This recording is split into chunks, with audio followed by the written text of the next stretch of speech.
যারা বাংলাদেশের ফুটবল ভক্ত আছেন, বাংলাদেশে হামজা চৌধুরী, সমিত সোম কিংবা অন্যান্য যারা আছেন এই মুহূর্তে বাংলাদেশের হয়ে খেলছেন, যাদের জন্ম বাইরে, তাদেরকে আমরা যেরকম অ্যাপ্রিসিয়েট করি, একটা পক্ষ আছে খুব ভালো মতো অ্যাপ্রিসিয়েট করে, আরেকটা পক্ষ আবার বলেন না এতে দেশের ফুটবলের ডেভেলপমেন্টটা বন্ধ হয়ে যায়। এক্ষেত্রে যদি আমি মরক্কোর এক্সাম্পলটা দর্শক আপনাদের জন্য দেই, তারপর আমরা আলোচনায় যাব। সেক্ষেত্রে মরক্কো যে কাজটা করেছিল, রয়্যাল মরক্কান ফুটবল অ্যাসোসিয়েশন, তারা কিন্তু একটা প্রক্রিয়া গ্রহণ করার চেষ্টা করেছিল যেখানে তারা ইউরোপিয়ান ফুটবল এডুকেশনটাকে তাদের ফুটবলের সঙ্গে কোলাপ করতে চেয়েছে, এবং যে কারণেই তারা মূলত তাদের যারা বিভিন্ন দেশে জন্মগ্রহণকারী তাদের বংশোদ্ভূত ফুটবলার আছেন তাদেরকে মরক্কোতে নিয়ে এসে এক ধরনের একটা ডেভেলপমেন্ট স্ট্রাকচার চালু করার চেষ্টা করেছেন। এইভাবে সেটা মরক্কোতে একটা মোটিভেশনাল ফ্যাক্টর হিসেবে কাজ করেছে। কারণ এই যে আশরাফ হাকিমি, তিনি যখন মরক্কো টিমে খেলছেন, তিনি হয়তোবা মরক্কোর গ্রামের কোনো একটা শিশুর কাছে সুপারস্টার, এবং ওই শিশুটা ফুটবলার হতে চাইবে যাতে একদিন আশরাফ হাকিমের পাশে খেলতে পারে।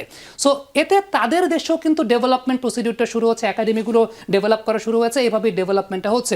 পারভেজ, একটা আপনাকে দিয়ে শুরু করে আমি তিনজনের কাছ থেকে জানতে চাইবো। সেটা হচ্ছে এই যে আমাদের বাংলাদেশে যখন হামজা চৌধুরী কিংবা সমিত সোমরা খেলছেন, তখন একদিকে কথা হচ্ছে যে ডেফিনেটলি এটা উচিত এবং আমাদের র্যাঙ্কিংয়ের উন্নতির জন্য, আমরা এখন সাকসেস পাওয়ার জন্য সেটা অবশ্যই উচিত। আরেক পক্ষের কথা আছে যে এটা তো শর্টকাট টেকনিক, এটাতে ওভারঅল দেশের ফুটবলের উন্নয়ন হয় না। কিন্তু মরক্কো করে দেখিয়েছে, কুরাসাও করে দেখিয়েছে, 183 নম্বর র্যাঙ্কিং থেকে 68তে এসে বিশ্বকাপ খেলে। আপনার মতামতটা জানতে চাই।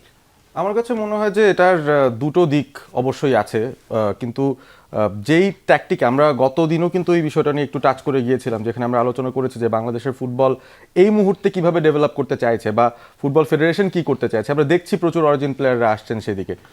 সো এই জায়গা থেকে আমার কাছে মনে হয় যে ইম্পর্টেন্ট ফ্যাক্টর এটাই হবে যে এই মুহূর্তে যেহেতু বাংলাদেশের ডায়াসপোরার কারণে পুরো পৃথিবীতে এতগুলো বাংলাদেশি অরিজিন প্লেয়ার পাওয়া যাচ্ছে, এটা ইনিশিয়াল একটা ভালো স্টেপ, ভালো প্রসেস। এবং আশরাফ হাকিমিদের দেখে যেমন যেটা বললেন সেটা খুবই লজিক্যাল একটা ব্যাপার যে তাকে দেখে ইন্সপায়ার্ড হচ্ছেন মরক্কোর এক গ্রামের শিশু।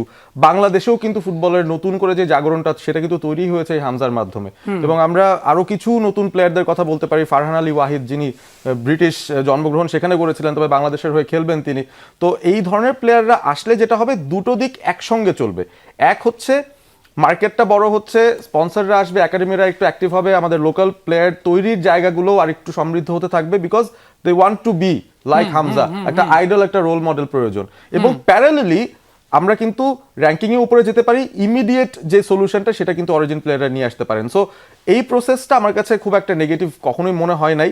এবং এখন তো বরং মনে হচ্ছে যে এতদিন ধরে ফুটবল নিয়ে, বাংলাদেশের ফুটবল নিয়ে আলোচনা তো কম হতো, এখন কিন্তু সেই আলোচনা বেশি করে হচ্ছেই because of one particular guy who wasn't born in Bangladesh. So এইটাকে কিন্তু আপনার খুব স্ট্রংলি কনসিডার করতেই হবে। মেক, কি মনে হয় এই জায়গাটাতে? আমাদের সামনে তো এক্সাম্পলটা আছে, মরক্কোর 11 জনের দেশের বাইরে জন্মগ্রহণ করা, বিশ্বকাপ খেলছে তারা, এবং এই প্রক্রিয়ার মেনেই কিন্তু তারা বিশ্বকাপ পর্যন্ত বা র্যাঙ্কিং এত উন্নতি করেছে, কুরাসাও বিশ্বকাপ খেলছে। সো বাংলাদেশে যারা আসলে এই বিষয়টা বলে যে এটা ডেভেলপমেন্টকে নাকি থামিয়ে দেয়, কি মনে হয়? দেখেন, বাংলাদেশের পপুলেশন কিন্তু আমাদের ওয়ার্ল্ডে হচ্ছে 8। সো অফকোর্স আমাদের অ্যাটলিস্ট 11 জন আছে যে অফকোর্স অনেক ভালো লেভেলে খেলে বা ফিউচারে ভালো লেভেলে খেলবে। সো আমাদের হচ্ছে এভাবে দেখতে হবে যে আমাদের যেটা বললেন যে হচ্ছে মোটিভেশনাল হিসেবে কাজ করে, সো ওইটা আমাদের একটা পজিটিভিটি থাকবে। তার সাথে আমাদের এদিক দিয়ে আমাদের হচ্ছে ফুটবল ফেডারেশন দিক দিয়ে একটা, লাইক মোরক্কোর যেহেতু এক্সাম্পল আমরা নিচ্ছি, মোরক্কোর যেরকম একটা ইনভেস্টমেন্ট করছে, যে ইনভেস্টমেন্টের পর একটা ভালো লেভেলে ওরা আসছে, কাপস পাইতেছে, সব কিছু ট্রফিস ওরা জিততেছে। দুইটা দিক দিয়ে আমাদের হচ্ছে সমান থাকতে হবে, তাহলে হচ্ছে নিজেদের দেশের গ্রাসরুট লেভেলও ভালো হবে, আমাদের ইউরোপিয়ান দেন সব জায়গা থেকে অরিজিনস প্লেয়াররা আমরা বেটার পাবো। তাওসিফ, কি মনে হয় ঠিক এই জায়গাটা নিয়ে? দুটা পক্ষ আছে বাংলাদেশে, কি মনে হয় নিউট্রাল জায়গা থেকে যে আসলে এই যে প্রক্রিয়াটা শুরু হয়েছে, অন্তত বাংলাদেশ তো র্যাঙ্কিংয়ে এগোতে পারে, তাই না? ব্যাপারটা তো সেরকম হতেই পারে। র্যাঙ্কিংয়ের ব্যাপারটা যেমন আছে, আমি মনে করি যে ফিউচার অফ ফুটবল এটা হচ্ছে সব থেকে ইম্পর্টেন্ট এই জায়গাটায়।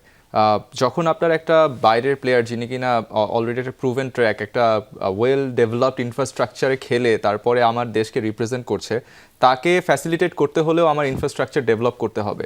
সো ওই জায়গাটা থেকে কিন্তু ফেডারেশন একটা আলাদা অন্যরকম তাগিদ অনুভব করবে। একই সাথে আমার গ্রাসরুট লেভেলের কথা, যেমন আমার প্রিভিয়াসলি ওনারা দুজনেই বললেন যে তাদেরও একটা আইডল দরকার, যে একজনকে মোটিভেট করার ব্যাপার, যে আমি হতে চাই, আমি হামজা দেওয়ানের মতো খেলতে চাই, বা আমি শামিদ সোমের মতো খেলতে চাই। You need big names in your team.